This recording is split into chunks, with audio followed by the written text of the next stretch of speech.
Hi everyone and welcome back to a brand new episode of Intuitive Psychology, the podcast. My name is Jill Ritchie and I am here with my co-presenter and co-founder of IPA, Sarah Gregg. Hello. Hi Sarah. So today we are bringing you another new episode and we are talking about how your fear of success is sabotaging you.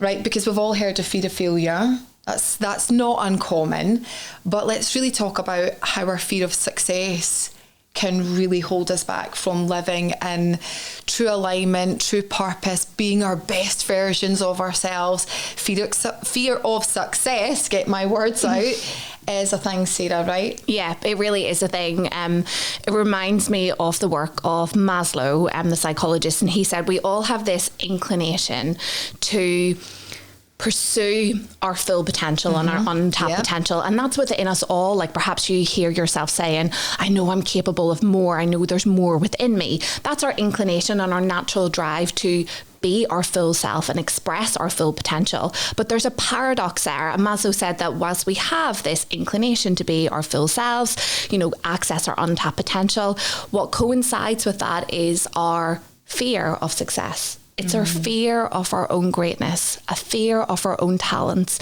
And we often unconsciously evade our own destiny. We hold ourselves back, not through fear of failure, but through fear of success, of what it means actually when we are successful, when we step into everything that we can be.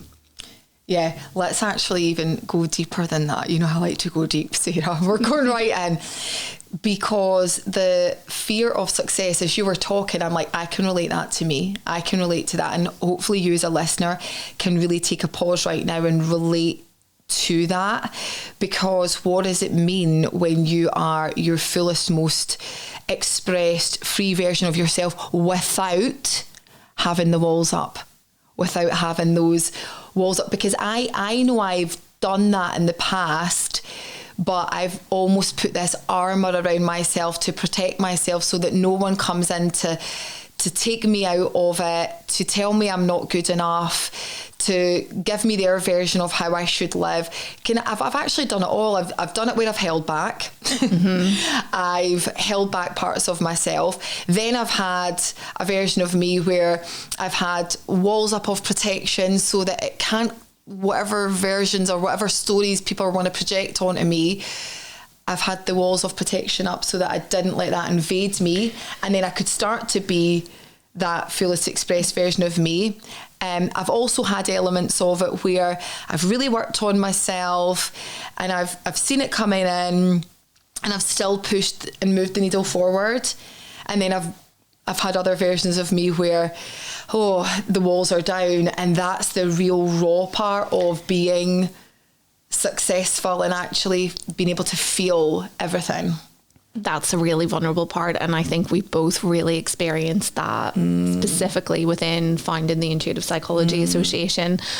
I know for me, I have had, like you said, versions and elements of going through those stages of stepping into your full potential, and it comes in different forms. Like it won't necessarily come overnight, and some of those stages for me, and I think like this will resonate with you as well, I know we've had conversations about this, it's come through those walls being built up and almost like I'm doing it anyway, you can't get near me, I'm going to show you. It's like that underdog fiery protection energy where you are making those moves forward, but the walls are up, and it's not from that relaxed, detached, I don't care what anyone says. Yeah, it's from that place, and that's part of the evolution of it. And that's probably the next stage, that like a coping mechanisms to overcome some of that self-sabotage, which often comes in the form, when we're looking at fear of success specifically, it comes in the form of procrastination. It comes in the form of avoiding risks, not putting yourself fully forward, holding yourself back and getting caught in that loop of stories of maybe for example right now, maybe you are starting your own business or growing your own business, and you know within yourself you're capable of a lot. And fear of success, we know from research, often manifests in the form of being envious of other people who are putting themselves forward, being jealous of them, and maybe getting caught in that loop of a story of like, it's all right for them because, or it's easier for them because, or why do they get to have that?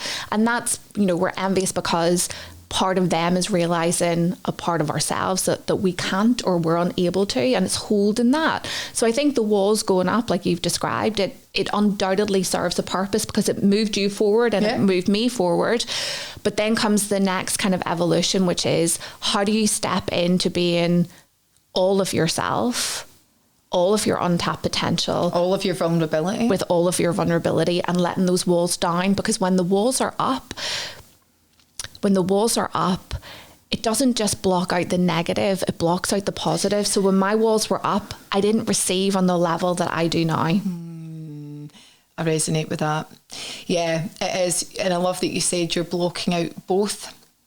So yes, you're moving the needle forward and you will feel like, oh, this is good. And actually you're building that evidence to say that you can do it. But when you're blocking anyone coming in, you're blocking everything coming in. And that is the biggest part of receiving. And I think that's why a lot of people who are quote unquote successful really struggle perhaps in other aspects of their life, maybe their relationships, maybe to receive love, maybe intimacy, things like that, because actually, you know, you're not just blocking out the negative, you're blocking out the joy, the love, the passion, the ability to really sit and fully be present and receive.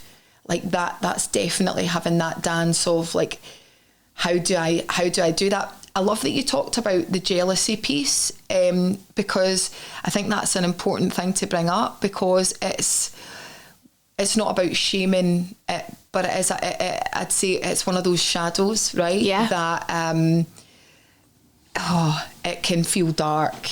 And the jealousy, if you are someone who struggles with jealousy, and you're aware of that, you'll know yourself how that feels, right? Yeah, I mean, I certainly felt elements of it, not through those immediately around me, but, you know, I think the online world is like a cesspit of comparison, and I would feel that whenever I would look at other people who maybe I perceived as not being as good as me, having maybe less knowledge than me, but were making big strides in their career. Yeah. And that would irritate me, like it would fire me up. And there was that victim mentality, I guess, that came out of like, and it's the little girl wound, it's the why them and not me. And it was the frustration at myself that was ultimately projected onto these individuals who I didn't know. I just followed online, you know, and I ended up unfollowing them because they were triggering me. But the trigger was good because it showed me the part of me that was vulnerable and scared to move forward, but wanted to. And I wanted their confidence, you know, their ability to release a new product or service, to quickly change direction with their messaging, to evolve, to kind of like have beautiful photo shoots and share their life online. Like I wanted to do that. And at the early stages of my business, there was envy there. I would look at people and go, like, why can they do it? That was the ultimate question. Underneath the envy was the question, like, why can they do it? And why am I struggling to do that?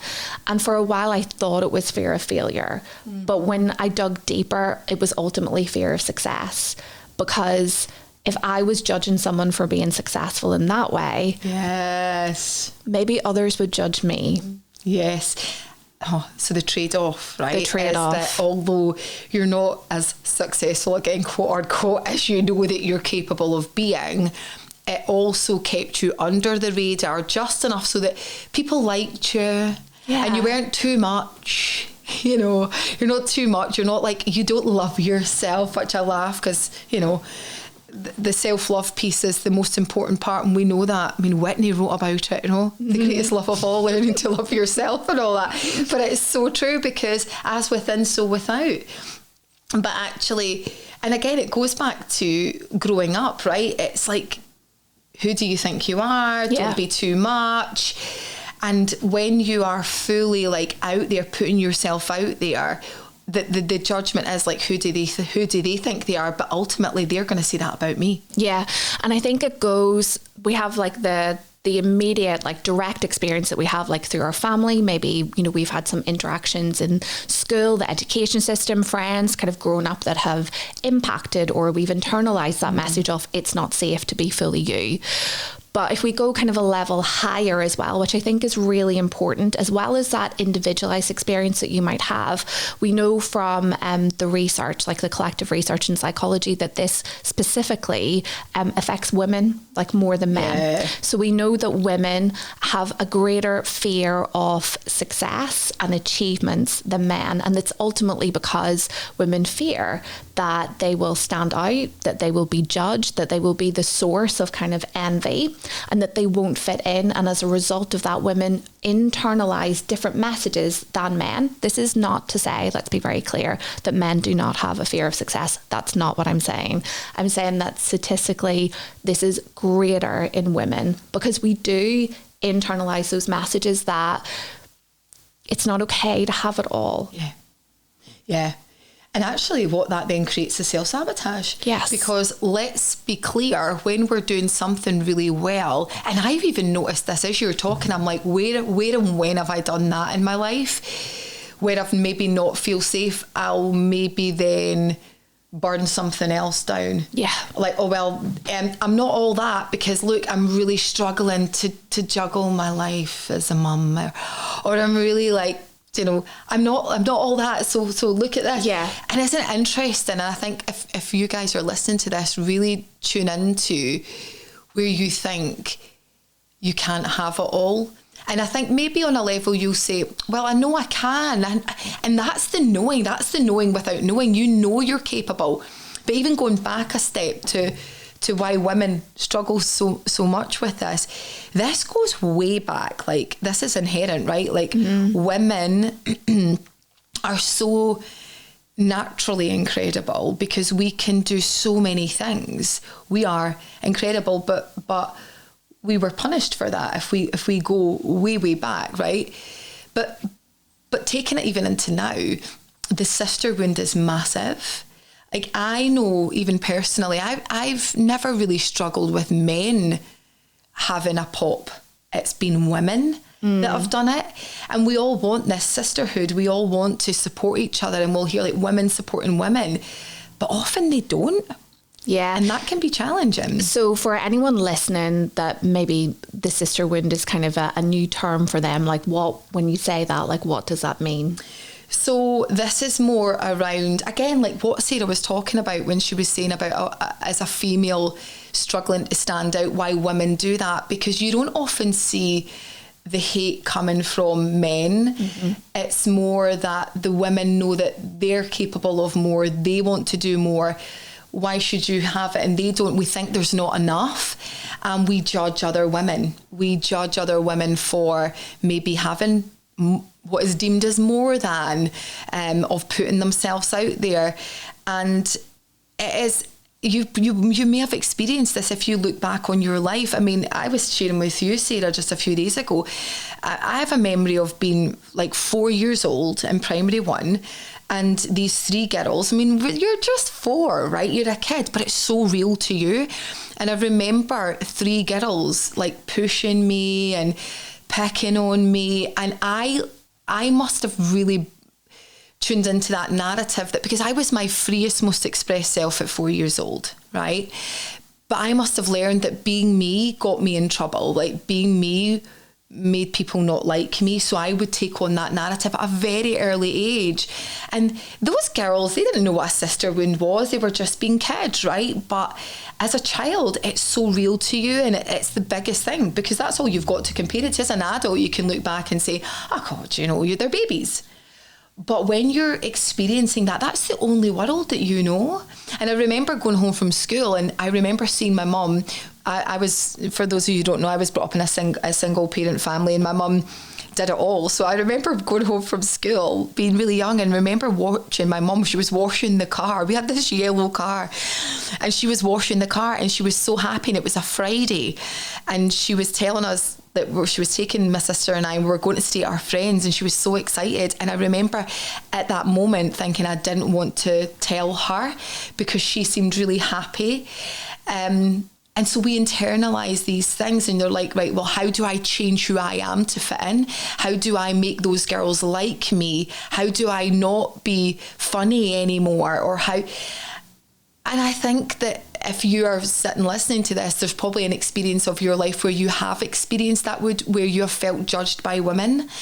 And it's hard because we're all told about the sisterhood and yeah, come on. But when you've experienced that judgment and that hate potentially on a different level from me, it can feel really challenging to then put yourself out there because you want to be seen, you want to be liked for just being you, but sometimes being you doesn't feel like it's enough. Yeah, that really resonates deeply, and I know it will for like a lot of people, those different moments. And when we cast our minds back, like that's why at the Intuitive Psychology Association, when we're training our coaches, it's so important that they work with past, present and future, because often it is the past experiences, especially in early childhood, that really shape the unconscious behaviours that move forward. You know, for me, I was always quite good at school, probably a bit of a teacher's pet, if I'm being like completely honest. Goody. I was a goody. So was a goody. But that kind of got me praise, but it also brought criticism. So it was this double-edged kind of sword where if things were going well, like I can remember like even my mum kind of saying stuff to me of like, oh, of course she's done it, like little Miss Perfect. And it was more than likely like just a joke. But to me, it was like, I internalized that as like, it's too good. Like I'm too much. I'm too much for people. Like people don't like me whenever I'm doing well. And you can probably hear this in our everyday conversations. And I still hear it in mine, if I'm being like completely honest. You know, if I'm talking to friends and things are going well, I will caveat it with, well, it's okay for now, but you know, everything can change. But I still have this bit that's happening in my life and that's not good. And I am tired or I'll downplay it in some way. And I've really been trying to bring awareness to holding the gratitude for life when things are well, when things are good, because life comes in ebbs and flows and we're always subject to seasons of change. But when we can hold happiness, joy, ambition, success, when we can hold that and really receive that in that moment, it shouldn't be a bad thing because that's what we're all striving for. But fear of success will tell us to downplay. It will tell us to downplay in order to fit in, or at the other end of the spectrum, maybe you're not even aware that you have fear of success. Maybe you're having a few light bulb moments as you kind of sit with this and you'd be thinking, oh my goodness, I have just been thinking this is all about fear of failure. But actually when I really tune in, this is more about success. So a good exercise now is to think about, you know, after you listen to this podcast, go away and find a quiet space and close down your eyes and just take a few deep breaths and just imagine you'd stepped into your full potential. How does that feel in your body? Does it feel good? Maybe it does, but also is there a little bit there that you can feel that feels a bit resistant to that, that feels a bit like, oh, I don't really believe that that's possible for me? Or who will I become? Like, what will I lose? What will I lose as a result of this? How will people be with me? How will even your partner, like if you're married or you have a partner, even, you know, if you've got kids, like what does it mean for you to fully step into your fullest, most expressed self with all of that? What does life look like? Because when you do that, Sarah, you are living in truth. You're not holding back. You're saying how you feel. You're saying what you mean. You're asking for what you want, your boundaries. actually that's a great point, because it's like, well, I know I want that. I'm like stepping in, I'm manifesting it, feels amazing, everything's brilliant. But is it? Because that's saying be careful what you wish for. We've had so many clients, I know, when we've done one-on-one with people, and I've had people say to me, like, this feels really shit right now. Everything's like, I'm having these difficult conversations with my partner. Like, I'm leaving my job. I've been made redundant. And I say, like, yeah, but you asked for that, right? Because if you weren't looking to move into your fullest potential and really lean into your true authenticity, you'd be where you were right now. Where you were is not your fullest expressed potential, right? And actually, from going in that direction and moving it, it does mean loss. It means losing parts of who you were to become who you naturally are, the identities, the attachments. And that is a journey, and no one talks about that. We think we quantum leap from A to Z, and we're like, look at me now, I just like went and did a few manifestation meditations, and wow, boom, everything's brilliant. Actually, it sometimes means letting go of relationships. It does, and there will be loss, but it's important to say, like, don't be frightened of that loss, because there is so much more to gain by being in your truth, by being in your authenticity, by knowing that you stepped into all that you could be, and the ripple effect and how inspiring that is for like other people. But I do think it's important to be honest about the journey. Like you said, you know, I love that example of like manifesting. And when we think about manifesting, oh, I'm going to do it, and then I'm going to get there, and then it'll be, and we think that when we change the external, that it will all of a sudden make us feel whole and complete, and that we'll be there, and all of a sudden the external will shift. We'll have this incredible opportunity, and then we will just instantly become that person that we know we're capable of. The reality is, it's not the external change, it's the internal change. And it's a gradual process, but at one stage you'll move from becoming and walking through that void of the unknown and looking at all of these uncomfortable things that are outside of your awareness right now, because it's you know, it's being led and fueled by your unconscious. You'll have these radical moments of honesty where you go from, like, I'll use me in business, for example. When I first started, I went from, I am absolutely trying everything and I put myself out there every day and no one responds to me.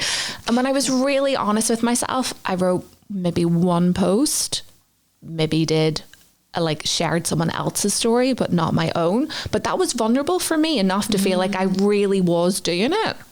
But it was that radical honesty of, actually, I spend so much time procrastinating and planning my next move. I spend so much time like locked in perfectionism, comparing myself to other people, getting frustrated with myself, that I'm not really moving forward because I'm frightened of what happens when I do. I'm genuinely frightened of what happens when I do. And that process of moving into the unknown required me to, first of all, look at those behaviours, do some work on myself, you know, be coached through that process by someone else who could, you know, help me see what I couldn't see. And then ultimately, at one stage, something clicks and you realise that you're now being that person. You're out of that becoming phase. But it's like, you know, the caterpillar kind of turning into the butterfly. Like, you have to go through those evolutions. You have to go through it's part of it. I love that you say you have to go through it, because anyone listening to this, it's not about, like we said, just making the decision, just choose. Yeah, you need to decide, you know, you need to make the decision that you're going to do it, but you need to be aware that it's not all rainbows and roses. And it can feel so challenging, because your entire life has been, you've built your identity around who you are and how people see you. And not only does it become new to you of, oh my goodness, this is actually a new me, it becomes new to other people, and you've got to be ready for that, because some people won't like it. You will get your core people that will support you, but this is why community is important. Sometimes the ones that you love the most won't support you, and I think you need to know that, and we need to share that with you. Not all the time. You might be in a really supportive community and have a great great people around you that no matter what you do, that they'll support you.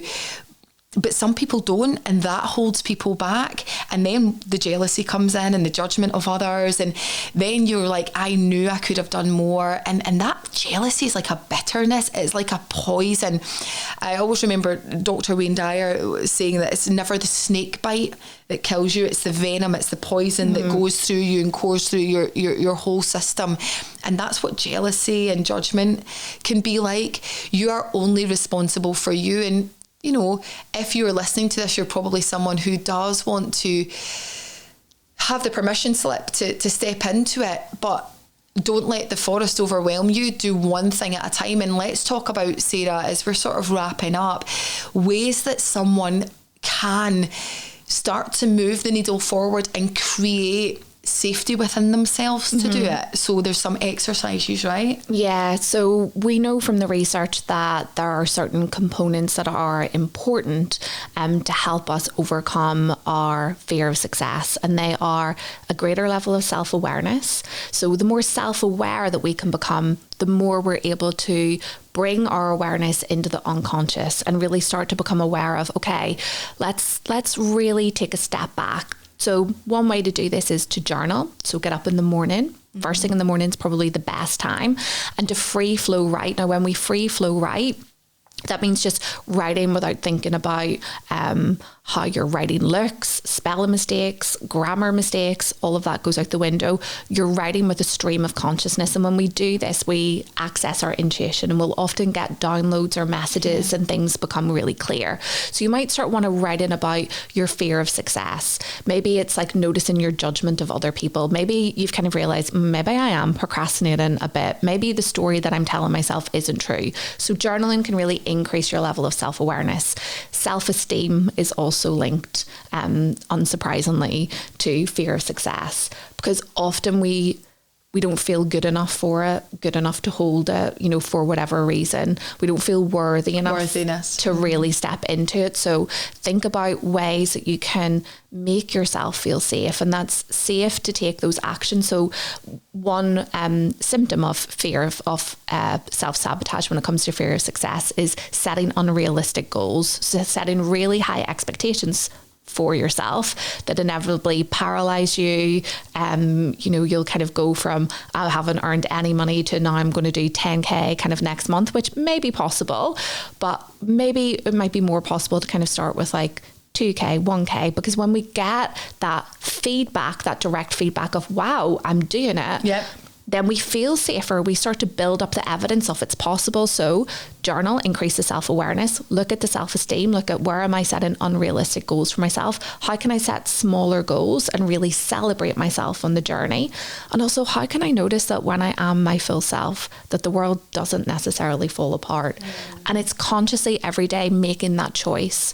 Do I self-abandon or do I self-actualize? Do I self-abandon and not live in my truth, do things for other people, ultimately live in this kind of like state of frustration and wrestling with myself? Or do I self-actualize? And when we talk about self-actualizing, it means, do I step into all that I can be, let the walls go down, speak my truth, do it from a place of love, heart, being genuine, and allow myself to feel, and allow myself to have maybe difficult conversations with people who don't respond well to that growth, and, you know, accept that as part of the journey and allow myself to go into the unknown. Yeah, I love that. The acceptance piece is huge, guys. Accepting that it does feel challenging, it does feel emotional, it can feel paralysing, all of those things, but on the other side of it is freedom. Totally. And everyone wants it. Everyone's like, I want to feel like this, like, deep connection to myself. I want to trust myself. I want to trust my intuition. I want to feel free. That only comes from you getting radically honest with yourself. And I just want to share something that has really, really helps me, because this is, you know, this is something that I've worked on for a number of years, and sometimes it's amazing. And sometimes it comes back when I'm moving into a new stage of growth, it comes back again. And it's that old wound, and it's the acceptance that that's just part of me that I'll take on the journey with me. It maybe will never, ever go. But things like breathing, like simple meditation, honestly, never underestimate the simple practices. The small things are the big things. So if you're like, I'm struggling with this right now, my question to you is, what practices are you doing? Like, for if you listen to this, the chances are that you probably do meditation, journaling, maybe little bits of it, maybe you do lots of those practices. But how frequent are you doing it?